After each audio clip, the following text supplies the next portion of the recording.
6 de la tarde con 30 minutos, tal como les contábamos, hay bastante expectación respecto a las medidas que va a presentar el día de mañana el presidente José Antonio Kast en esta cadena nacional, en este llamado Plan de Reconstrucción Nacional. Vamos a conversar a esta hora con el diputado y además jefe de bancada de Renovación Nacional, el diputado Diego Chalper. ¿Cómo está, diputado? Buenas tardes. Hola Matilde, ¿cómo está usted? Nos gustaría estar allá con usted en el estudio, pero seguimos aquí en la Comisión de Economía viendo temas legislativos. Ya está bien, ahí a mí me gustaría estar en Valparaíso, vamos a ver. Lo que le quiero preguntar es lo que espera usted hoy día en la noche, porque usted tiene este rol de jefe de bancada de Renovación Nacional y es parte además de la Comisión de Hacienda por donde va a entrar este proyecto. ¿Cómo llega la reunión que se va a realizar esta noche en Cerro Castillo con el presidente en el que se busca tener, nos imaginamos, una voz común? Bueno, primero saludar a los auditores. Nosotros hoy día como Renovación Nacional, a la hora de almuerzo, en nuestra tradicional reunión de bancada de los días martes, tomamos la decisión de ser la primera bancada oficialista en acordar apoyar al presidente Kast en el proyecto de reconstrucción y apoyarlo en términos tales de que él pueda presentar el proyecto como un paquete unitario que se pueda discutir idealmente en una comisión. ¿Por qué hemos llegado a esa convicción? Porque después de conversar con el ministro García, conversar con el ministro Alvarado, conversar con el ministro Quirós, podemos decir con mucha satisfacción que hemos encontrado mucha recepción y que por lo tanto el proyecto se ha ido acotando y en nuestra opinión ese proyecto acotado que pone el foco en reactivación económica y en el desarrollo social de las personas, debiésemos impulsarlo de la manera más pronta posible para que ojalá antes de que termine el mes de junio, es decir, que el presidente de la República pueda en su cuenta pública ya contar los pormenores de eso aprobado en la Cámara de Diputados. Y esa va a ser nuestra disposición, cooperarle al presidente Kast en que eso salga adelante. Me sorprende, diputado, porque hasta durante esta mañana la vicepresidenta de la Cámara, que es la diputada Jimena Sandón de Renovación Nacional, en una entrevista en La Tercera decía: vamos a insistir y hacer todo lo posible por fraccionar este proyecto. ¿Cuáles fueron, si nos puede contar, los puntos que los hicieron desistir y sumarse a este deseo de presentarlo como un solo proyecto? Mire, como lo ha dicho la presidenta electa que va a asumir el 25 de abril como presidenta del partido, todos los parlamentarios podemos dar una percepción respecto de lo que vamos conociendo, pero la verdad de las cosas que hoy día trajimos esta discusión a la bancada, le compartimos a la bancada la conversación que sostuvimos el día viernes, los dos diputados de la Comisión de Hacienda, Eduardo Durán y quien les habla, y la verdad que le contamos a la bancada que hemos escuchado, que hemos planteado, al ministro Quirós nuestros puntos de vista, que hemos encontrado mucha recepción de su parte en entender que este proyecto tiene que ser un proyecto estrictamente acotado a reactivación económica y desarrollo social. Le hemos hecho llegar, como él nos lo pidió el día viernes, una propuesta concreta de cómo eso se expresa en apoyo a las pymes, en apoyo a la clase media, en apoyo a los sectores vulnerables, y en vista que hemos encontrado buena recepción por parte del gobierno y hemos tomado la decisión de anunciar públicamente en la víspera de este encuentro que vamos a tener con el presidente Kast, que como bancada vamos a apoyar el proyecto y lo vamos a apoyar en los términos que el gobierno nos ha pedido, es decir, como un proyecto único que se tramite con la mayor celeridad posible. Ya, ¿no serán entonces 43 medidas, más de 40? ¿Eso se restringe? Se restringe, efectivamente. ¿Y aproximadamente cuántas pudieran anunciarse? No, eso es noticia en desarrollo, pero esta idea de un proyecto tan amplio, yo creo que ya está descartada y por lo tanto ahora la pregunta es cómo acotamos aquello que tiene que ver con reactivación económica, con desarrollo social y particularmente cómo vamos encontrando estos dos desafíos, ¿no? Este desafío de mejorar la competitividad tributaria del país de manera de poder reactivar la economía y al mismo tiempo poner el foco en que haya un apoyo directo y especialmente dedicado a la clase media vulnerable, a las pymes, y en particular también a los sectores vulnerables del país. Esos son los dos objetivos del proyecto, diputado, y en eso nos vamos a circunscribir. Debiera entender que, por ejemplo, todas las medidas que tienen que ver con reconstrucción van a ir por otro carril. No, el proyecto sigue siendo un proyecto cuyo eje central tiene que ver con reactivar la economía para reconstruir, o sea, la reconstrucción sigue siendo parte de los ejes, pero también hay propuestas en materia tributaria que son conocidas por la opinión pública, rebajas del impuesto de primera categoría, eliminación del impuesto a las ganancias del capital y así otras más, que tienen como finalidad mejorar la competitividad tributaria del país, reactivar la economía y eso es lo que quisiera tratar de transmitirle a los auditores. Cuando usted reactiva la economía y genera más crecimiento y más riqueza, la tasa imponible que usted aplica puede ser menor, pero al final la recaudación fiscal termina siendo mayor. Entonces, la apuesta que este gobierno ha hecho y que por lo demás es coherente con el plan de gobierno que el presidente Kast presentó en su minuto, es cambiar la estructura tributaria para darnos competitividad y de esa manera poder tener en el último término más bienestar para la familia y mayor recaudación fiscal. Ya, eso es en el largo plazo. Sabemos que las medidas de reactivación y este cambio tributario que no tiene como fin recaudar, sino que reactivar, eso no se va a ver en lo inmediato. Por lo tanto, ¿cuáles son las medidas que van a beneficiar hoy a la clase media y a la clase que está menos favorecida? Y que además, diputado, todo esto entra en el telón de fondo en que además el día de mañana en la noche se anuncia una nueva alza en el precio de los combustibles sumada a la alza histórica que tuvimos hace 3 semanas. Bueno, nosotros somos conscientes que especialmente por lo último que usted menciona, hoy día la clase media se ha visto muy golpeada por este aumento en el precio de los combustibles que evidentemente no se buscó, sino que se produce por una crisis en el Medio Oriente, que tuvimos que enfrentar con un déficit en la capacidad de gasto fiscal y por lo mismo cuando se dice que se subsidia el precio del combustible, para que los auditores sepan en su casa, eso lo pagan todos los contribuyentes a través de un subsidio estatal directo. Entonces, en esa coyuntura somos conscientes que por un lado, seguir mirando cómo evoluciona esa crisis tiene que ser parte del inventario y por lo tanto eventualmente evaluar medidas que tengan que ver con esa crisis y en el proyecto de ley de reconstrucción que hayan cosas específicamente destinadas para ir en beneficio de la clase media, de los sectores vulnerables y de las pymes. ¿Cuáles concretamente? Bueno, usted lo ha dicho muy bien, el presidente de la República mañana va a hacer una cadena nacional, por lo tanto nosotros le hemos hecho nuestros planteamientos al ministro Quirós y yo confío que el presidente de la República mañana, con el detalle que él estime pertinente, va a contar cómo este proyecto reactiva la economía y al mismo tiempo va en apoyo de los sectores medios del país. Ya, a la rebaja impositiva se han propuesto también desde la oposición, más que se han propuesto porque no hay una propuesta de ellos todavía, pero se ha levantado la preocupación de que no haya compensación a lo que se deje de percibir para que no haya recortes en materia social. Eso por un lado. Y lo otro es a la gradualidad en que pudiera llegar a bajarse la tasa de impuesto a las empresas, la tasa de impuesto corporativa. ¿Eso también está incluido? Mire, yo en esto, Matilde, divido a la oposición en dos miradas, ¿no? Hay un sector de la oposición que la verdad que tiene resuelto votar el proyecto en contra, venga como venga.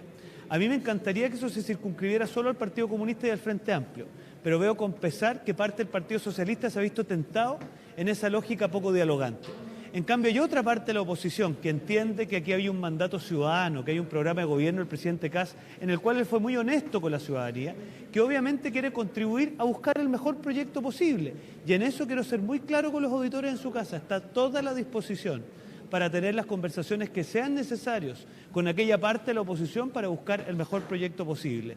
Y ahí, si hay que reflexionar sobre gradualidad, si hay que reflexionar sobre compensaciones, tanto el ministro García como el ministro Alvarado como el ministro Quirós están plenamente disponibles. Pero, y lo lamento, pues se lo digo con harto pesar, cuando yo escucho, por ejemplo, a la senadora Bodanovich, que le cancela una reunión al ministro García, cuando escucho a algunos diputados aquí del Partido Socialista que los tenía por dialogantes, decir que van a votar en contra a priori de este proyecto, la verdad que yo lo lamento mucho porque tiene que ver con no entender que aquí hay un mandato ciudadano por cambiar el rumbo tributario del país. Usted insistió cuando conocimos este proyecto que iba también unido al término de la gratuidad para los mayores de 30 años, que se estaba castigando a quienes probablemente habían tenido otras prioridades sociales que cubrir tal vez en los años iniciales que la gente llega a la universidad. Incluso socializó esto, le llegaron ahí un par de tirones de oreja. ¿Eso sale? Mire la vuelta de la vida, Matilde, porque eso que usted llama tirón de oreja es un planteamiento legítimo que hace Renovación Nacional desde dos atributos que creo que es importante que los auditores capten. Uno es su experiencia de ya haber gobernado. Y segundo es la capilaridad social que tiene nuestro partido. Nuestro partido es capaz de hacer elecciones internas con 10.000 personas que votan. Tenemos representación de Arica a Magallanes y por lo tanto cuando escuchamos tan reiterativamente una crítica nosotros tenemos el deber de plantearla pública y privadamente. Y tanto es así que tengo la impresión que el ministro Quirós, cuando yo le digo a usted que va a acotar el proyecto, va a buscar circunscribirlo a aquellas cosas que dicen estricta relación con la reactivación y con el desarrollo social, y yo confío que ese tipo de cosas que legítimamente podemos discutir en tantas otras instancias no nos desvíen de este foco, que es este foco de competitividad tributaria, reactivación económica y desarrollo social, que eso es lo que nos tiene que mover. Ya, tengo que entender entonces que ese final en la gratuidad para mayores de 30 no estaría contemplado para mañana. Yo confío que este proyecto se acote, como le digo, a la competitividad tributaria y a aquellas cosas que nos permiten desarrollo económico y desarrollo social. Bueno, uno de quienes van a tener un rol muy importante es uno de los ministros del gabinete, que es de Renovación Nacional, el ministro García Ruminot, quien durante este fin de semana dijo que el éxito del gobierno dependía de la aprobación de esta reforma. ¿Estará apostando demasiado alto el ministro García Ruminot? Yo creo que está siendo muy sincero con Chile. A ver, yo cuando escucho a alguien en la oposición decir que va a estar en contra de este proyecto, yo entiendo entonces de sus palabras, si no hace una propuesta, que está muy cómoda con la situación que está Chile hoy día. Y yo le diría a ese diputado de oposición que Chile lleva demasiados años estancado, demasiados años con incapacidad de generar reactivación. Entonces la gran pregunta es, ¿vamos a ser capaces de salir de ahí o vamos a seguir entrampados en esa situación? Por lo tanto, cuando el ministro García dice que este es un proyecto central, es porque tenemos la convicción de que este proyecto puede ser un punto de inflexión para que Chile recupere la competitividad tributaria, la reactivación económica y el desarrollo social. Por eso lo hemos planteado en términos, digamos, prioritarios y además muy importante, ¿por qué tanta urgencia por aprobarlo? Porque mientras antes se apruebe, vamos a poder verificar el impacto que esto tiene en las 150.000 empresas que se verían afectadas favorablemente y muy importante también en los segmentos medios vulnerables de la sociedad. Ya, pero este proyecto, que tampoco sabemos cómo se va a llamar, eso vamos a ir después, pero no puede convertirse en lo que fue para el presidente Gabriel Boric la reforma o la nueva constitución, que se queden anclados en la aprobación de este proyecto para echar a andar el corazón del gobierno. Mire, algunos me han criticado por entrar en diálogo con otros sectores. Yo lo hago desde la experiencia de haber sido parte del Congreso que rechazó la propuesta del ministro Marcel. ¿Sabe por qué la rechazó, Matilde? Porque el ministro Marcel, en vez de entrar en diálogo con la oposición de la época, lo que hizo es presentar un bloque monolítico desde su posición. ¿Y cuál fue el resultado? Se anotó una cosa increíble, que siendo mayoría en la sala, perdió. Entonces, hoy día que nosotros que somos minoría, que tenemos 76 de 78 votos, hablar con los distintos, Matilde, no es una posibilidad, es una necesidad. Y por lo mismo nosotros lo que vamos a hacer es presentar un proyecto y desde ahí empezar un diálogo sincero con aquellos que quieren dialogar y construir un proyecto que alcance los votos necesarios para ser aprobado. Entonces, yo quiero transmitirle a la gente en su casa, tenemos la convicción de que Chile necesita un punto de inflexión, que volvamos a tener reactivación, que volvamos a ser competitivos con los países vecinos. A uno le sorprende que el caso Uruguay, con franquicias tributarias, el caso Argentina, con una ley específica en materia de economía del conocimiento, el caso Colombia, con franquicias tributarias en materia bancaria. ¿Y nosotros? ¿Qué es lo que vamos a hacer nosotros para recuperar competitividad? Entonces, ese es el camino que tenemos que apostar. Ya, el cambio que ha generado la guerra y el alza en el precio de los combustibles hace que este proyecto haya contribuido para que se acotara. Bueno, es un hecho de la causa de que en lo que ha ocurrido en Medio Oriente, que nadie lo buscó y que lamentablemente ha tenido consecuencias complejas, ha generado un contexto que hace reflexionar sobre cosas que son importantes, los apoyos a los segmentos medios, obviamente seguir adelante y ir mirando la crisis para ver cómo esta situación de déficit fiscal la vamos enfrentando. Y obvio que este proyecto de reconstrucción tiene que meditar cómo hacemos para recuperar la competitividad, pero al mismo tiempo para ir a apoyo de las clases medias. Y en eso estamos. Entonces, yo lo que pediría de la gente, lo que ha expresado Franco Parisi en los últimos días, que incorpora el regreso del FUT, que incorpora también la baja al impuesto a los medicamentos. ¿Esas medidas están incorporándose o son parte del diálogo? Mire, yo valoro mucho el que Franco Parisi esté disponible a poner su liderazgo de manera constructiva para ir buscando enriquecer el proyecto. Yo lo que veo aquí por parte del Partido de la Gente es que precisamente haciendo eco a los requerimientos de la clase media, que ellos conocen de cerca, especialmente por la representación que tienen en sus distintos distritos, quieran levantar esos temas para buscar puntos de encuentro. Yo lo que he observado, tanto de Franco Parisi como de la gente del partido, valga la redundancia de la gente, es buscar puntos de encuentro y por lo tanto estamos estudiando con mucha atención los distintos planteamientos que nos han hecho llegar. Es parte de este nuevo impulso para la economía chilena que se incorpore la ley de sala cuna universal. Bueno, nosotros de Renovación Nacional en esto hemos sido insistentes. Yo soy un convencido de que el desarrollo económico tiene que tener un contenido social. De hecho, tanto es así que me permito contarle una infidencia. Nosotros le hemos planteado al gobierno que parte de las cosas que tiene que incorporar la ley de reconstrucción es precisamente descuentos tributarios para aquellas personas que están, por ejemplo, a cargo de terceras personas, que tienen cuidado a terceras personas. Todos esos gastos en que involucra el cuidado de terceras personas podríamos pensarlo como descuentos tributarios. Ya, y lo que nos mueve es precisamente lo mismo que nos mueve... ¿Lo vamos a tener o no? Bueno, a ver, no, lo que pasa con la sana cuna universal es que aquí lamentablemente el gobierno anterior en la recta final ingresó algunas indicaciones sustitutivas que yo creo que entorpecieron el diálogo. Yo lo que confío, y en esto hago un llamado a los senadores que sé que lo van a poder hacer, es que retomemos ese diálogo, veamos cómo sacamos adelante este proyecto, pero seamos claros. Las mujeres necesitan poder tener la tranquilidad de dejar sus hijos al cuidado de alguien mientras trabajan. Si realmente creemos en la conciliación trabajo y familia, tenemos que apoyar a las mujeres en ese desafío, por lo tanto lo ha dicho la senadora Núñez y lo reitero yo hoy día, para Renovación Nacional la sala cuna universal es un tema central de la agenda económica y social de los próximos meses. El cómo se presente este plan de reconstrucción nacional el día de mañana por parte del presidente y por los ministros que lleven las bajadas va a ser clave, sobre todo en una población que ha ido cambiando, que de acuerdo a las encuestas ha ido bajando la aprobación al gobierno y que también ha ido cambiando las prioridades, porque si antes estaban centradas en educación, en seguridad, ahora están centradas en lo que es el crecimiento económico y el empleo. ¿Cómo se va a llamar finalmente este proyecto y cuál es el relato que va a tener desde esa perspectiva? Porque un plan de reconstrucción nacional es criticado porque algunos dicen no se está en las ruinas. Vi al diputado Jorge Alessandri que decía que esto hay que llamarle una bomba de energía para el crecimiento. Aquí lo tengo, una bomba de energía, una bomba de crecimiento. ¿Cómo le llamaría usted? Mira, a mí me gusta el nombre que ha planteado el ministro Quirós, que es ponerle reconstrucción y desarrollo social y económico. ¿Por qué de reconstrucción? Porque evidentemente hay una tarea pendiente de la cual nos tenemos que hacer cargo, que es reconstruir físicamente ciertas zonas del país y reconstruir los cimientos de una economía que se ha visto muy vulnerada.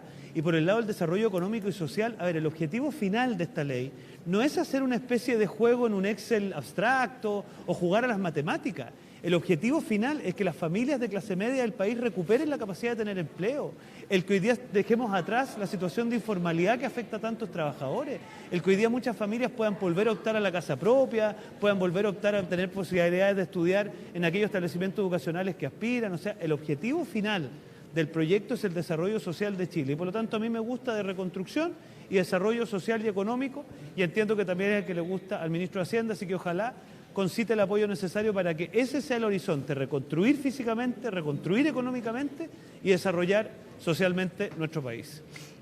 Al ministro Quirós se le califica como una persona firme. ¿Cómo permean las encuestas y el sentir ciudadano a lo que va pasando en la discusión de temas como estos?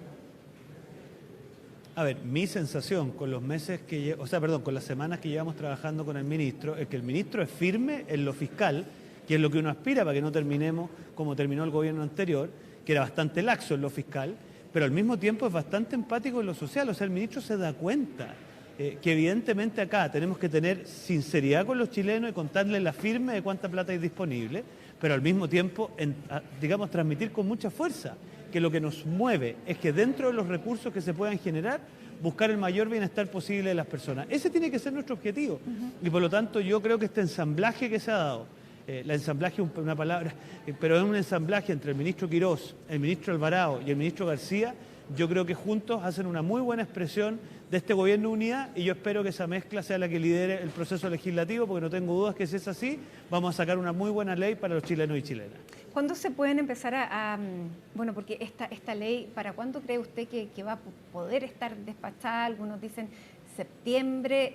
Yo lo había escuchado a usted incluso antes, pero eso es ser demasiado optimista, ¿no? Es que, ¿sabe lo que pasa? Al final depende, porque cuando a mí me dicen que hay que deliberar mucho los temas, sí, hay que deliberar mucho los temas. Pero aquí hay dos miradas. Una mirada que viene heredada desde don Alberto Arenas en el gobierno de Bachelet, que dijo que había que subir los impuestos para en definitiva recaudar más y en último término no afectar el crecimiento. Y la verdad es que ninguno de sus vaticinios fue exitoso. Afectó el crecimiento y no hemos recaudado tanto más. Por lo tanto, aquí los chilenos optaron por un cambio de rumbo. Y ese cambio de rumbo descansa en la siguiente idea: que rebajando impuestos mejora nuestra competitividad, mejora nuestra capacidad de generar economía y a partir de ahí recaudamos más. Yo creo que los chilenos merecen que tomemos posición en eso. Usted lo sabe. No, lo tengo claro y por eso hay alguna gradualidad y hay algunas cosas que vamos a ir trabajando, pero lo que le quiero decir es que aquí lo que necesitamos es que se tome posición pronto, que no se busque dilatar la discusión, que no busquen... Mire, hoy día supe que el presidente de la Cámara recibió una carta que algunos querían que pasara por 10 comisiones. ¿Qué es eso sino, Matilde, que un interés de dilatar la tramitación de este proyecto? Entonces, yo disponible a tener todos los diálogos necesarios con aquella parte de la oposición que quiere dialogar, pero con aquella parte que está jugándosela por dilatar este proyecto, yo les pido un poquito más de sentido democrático, porque cuando en un país el 58% de los chilenos se la juega por una hoja de ruta, al menos hay que tener respeto por lo que la inmensa mayoría de los chilenos ha optado y desde ahí construir algo que nos permita alcanzar las mayorías acá en el Congreso. Eso sin duda, diputado, pero también usted ve cómo van variando las percepciones y las prioridades de la ciudadanía. La principal prioridad de la ciudadanía era seguridad y lo quiero llevar a eso. ¿Cómo califica la gestión de seguridad de estas primeras 4 o 5 semanas que lleva el gobierno? Hoy día fue muy crítica la ministra de Seguridad porque no asistió a una reunión en el Senado. Mire, yo respecto de la inasistencia de la ministra del Senado desconozco cuáles han sido las razones. Yo creo que es importante conocer las razones para poder formarse una opinión. Tenía que estar con el Yo lo que presidente sí tengo en una actividad. claro, bueno, ella tendrá que explicar ahí, pero lo que sí me interesa a mí es que lo que Chile necesita es una hoja de ruta compartida en materia de seguridad, donde los distintos eslabones del delito, Matilde, sean abordados. Ya, ¿y usted ha visto esa hoja reacción, control, de ruta? Yo lo que veo es que la ministra, con las veces que he compartido con ella y he podido conversar con ella, es que la está construyendo. No es una cosa fácil. Piense usted que en el gobierno pero no anterior, era la prioridad la ministra del Toa, gobierno. o sea, es la prioridad del gobierno, pero lo que uno aspira del gobierno precisamente es que construya una hoja de ruta bien hecha. Mire, a la ministra Toa esto se lo pedimos infinitas veces y nunca fue capaz de dar con una hoja de ruta clara donde nos dijera, mire, esto vamos a hacer en prevención, esto vamos a hacer en control, esto vamos a hacer en condena, en cumplimiento de condena. Entonces, yo lo que espero, y así lo he escuchado por parte de ella, es que ella está construyendo esta hoja de ruta que ojalá podamos los chilenos conocer y a partir de ahí podamos ir haciendo un seguimiento de lo que se puede hacer al respecto. Yo, de verdad, cuando escucho que la delincuencia está a los niveles que está, que todos lo sabemos, acá no hay caminos, intermedios. Lo que hay es ofrecer una hoja de ruta clara y precisa en los distintos eslabones del delito que sea capaz de guiar el actuar del gobierno y ofrecer soluciones concretas en cada uno de los frentes. Ya, pero ¿usted ha escuchado alguna de esas medidas para la ciudadanía? Yo cuando nos reunimos como bancada con la ministra Steiner, antes de que ella asumiera, ella nos presentó un diagnóstico que a mí me dejó muy contento porque daba cuenta de alguien que había estado metida en el corazón del delito. Una vez asumida, ella se ha visto enfrentada a la dificultad de tener que comandar todo lo que significa el ecosistema vinculado al combate del delito. Y lo que ella nos ha planteado es que está trabajando intensamente para ofrecerle al país una hoja de ruta que permita dar claridad hacia dónde vamos a caminar. Y yo lo que aspiro, y lo he conversado con algunos colegas aquí de oposición, es que de la misma manera que nosotros contribuimos con el gobierno anterior en sacar adelante la agenda de seguridad, ojalá la izquierda chilena tenga el mismo sentido de Estado para sacar adelante la agenda de seguridad. Porque la agenda de seguridad, Matilde, no es una agenda ni de izquierda ni de derecha. La agenda de seguridad es una agenda común. No podemos seguir ayudando a quien no quiera ayudarse.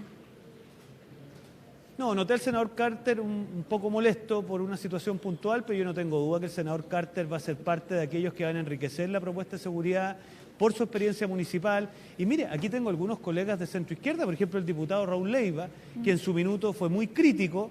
Yo también lo veo con ganas de contribuir a que esto avance. Yo espero que en materia de seguridad entendamos que cada día que nos demoramos en peleas infructuosas, el que gana es el Tren de Aragua. Por lo tanto, ese es nuestro adversario. No es la pelea política mezquina, es el Tren de Aragua al que tenemos que enfrentar. Bien, diputado Diego Chalper, jefe de bancada de RN, muchísimas gracias y que le vaya bien hoy día ahí en Cerro Castillo. para que nos cuente después. Muchas gracias. Así que muchas gracias. Que esté Ahí le muy contaré, bien. gracias. Gracias, buenas tardes. Gracias, Matilde, que te vaya Chao. muy bien. Gracias a ti. Y nosotros